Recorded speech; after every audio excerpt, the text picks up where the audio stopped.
നമസ്കാരം. അപ്പൊ അങ്ങനെ നമ്മൾ കാത്തിരുന്ന പ്രമ വന്നിട്ടുണ്ട്. അരശും മൂട്ടിൽ അപ്പുക്കുട്ടൻ എന്ന് പറഞ്ഞുകൊണ്ട് ലാലേട്ടന്റെ ഒരു പ്രമ വന്നിട്ടുണ്ട്. പ്രമയെ കുറിച്ച് പറയുകയാണെങ്കിൽ ബിഗ് ബോസ് എന്ന് പറയുന്നത് അൺപ്രഡിക്റ്റബിൾ ആണ് എന്ന് മാത്രമേ അത് ഉദ്ദേശിച്ചു. വലിയൊരു പ്രമ എന്ന് പറയാനൊന്നുമില്ല, എങ്കിലും ഒരു രസമുണ്ട് പ്രമ കാണാൻ. ആദ്യം നമുക്ക് പ്രമ കണ്ടതിന് ശേഷം നമുക്ക് അതിന്റെ റിവ്യൂയിലേക്ക് പോകാം. ഓക്കെ. ഇത് അപ്പുക്കുട്ടൻ, ഒന്നാം റാങ്കുകളുടെ കളിത്തോഴൻ. ഈ രാത്രി ഉറക്കത്തിന് അയാളുടെ ഉറച്ച മനസ്സിനെ കീഴ്പ്പെടുത്താനാകില്ല. കാരണം നാളെ പരീക്ഷയാണ്. പഠിച്ചു കഴിഞ്ഞോ മോനെ? 8ാമത്തെ റിവിഷൻ നടക്കുക. ബാക്കി രാവിലെ 3 മണിക്ക്. ഇന്നാ ഹാല് ക്ഷീണം മാറട്ടെ. Don't distract me mom. Breathe in. അച്ഛാ അനുഗ്രഹിച്ച. It's my day, it's my day. Tata bye. പോട്ടെ മോനെ, ജീവിതം അൺപ്രഡിക്റ്റബിൾ അല്ലേ? ഇതിലും അൺപ്രഡിക്റ്റബിൾ ആയിരിക്കും Bigg Boss season 6. Wait and see.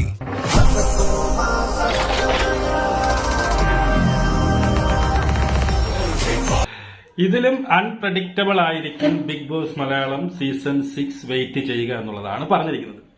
അപ്പൊ ഇതിൽ ഉടനീളം മനസ്സിലാക്കി നമ്മൾ തുടക്കം തന്നെ നമ്മൾ കണ്ടല്ലോ, അരിശും മൂട്ടിൽ അപ്പുക്കുട്ടൻ നല്ല പരീക്ഷയ്ക്ക് വേണ്ടിയിട്ട് നല്ല തരം പ്രിപ്പയർ ചെയ്യുന്നു. എനിക്ക് റാങ്ക് കിട്ടുമെന്നുള്ള പ്രതീക്ഷ അപ്പുക്കുട്ടനുമുണ്ട്, അച്ഛനുമുണ്ട്, അമ്മയ്ക്കുമുണ്ട്, എല്ലാവർക്കും ഉണ്ട്.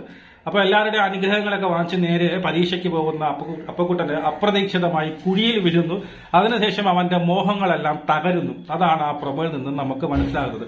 അതുവഴി നമുക്ക് അവർ പറഞ്ഞു മനസ്സിലാക്കി തരുന്നതും ഈ പറയുന്ന കണ്ടസ്റ്റന്റുകളെ കുറിച്ചാണ്. വരുന്ന മത്സരാർത്ഥികൾ പലതും വലിയ കോൺഫിഡൻസ് കൂടി അല്ലെങ്കിൽ പലതും പഠിച്ച് പലതും ഇങ്ങനെ ചെയ്യാം അങ്ങനെ ചെയ്യാം വളരെ കോൺഫിഡൻസോടുകൂടി ഈ ബിഗ് ബോസ് സീസൺ 6ലേക്ക് വരും. പക്ഷേ അതിനകത്തെത്തുമ്പോൾ അവിടെ എത്തുമ്പോഴാണ് അറിയുന്നത് ഇതൊന്നും വില പോകില്ല എന്നറിയുന്നത് അവിടെ വെച്ചാണ്. മനസ്സിലായത്.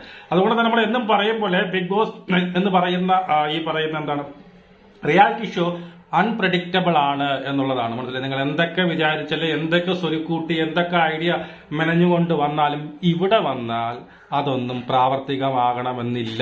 അതൊക്കെ ഫെയിലായി പോകും എന്നുള്ളതാണ്. അപ്പൊ എന്തായാലും പ്രമോ കണ്ടല്ലോ, അടുത്ത പ്രമോ വരട്ടെ. എന്തിന് നമ്മുടെ ഈ പറയുന്ന പിന്നീട് ഈ ലോക നമുക്ക് വന്നു കഴിഞ്ഞു. അവിടെ എന്താണ് തീമിനെ കുറിച്ച് ഇപ്പോഴും കൃത്യമായിട്ട് നമുക്ക് അറിയത്തില്ല. തീമിന് ഈ പറയുന്ന ബിഗ് ബോസ് എന്ന് പറഞ്ഞാൽ അൺപ്രഡിക്റ്റബിൾ ആണ് എന്നൊരു സംഭവം മാത്രമേ പറഞ്ഞിട്ടുള്ളൂ.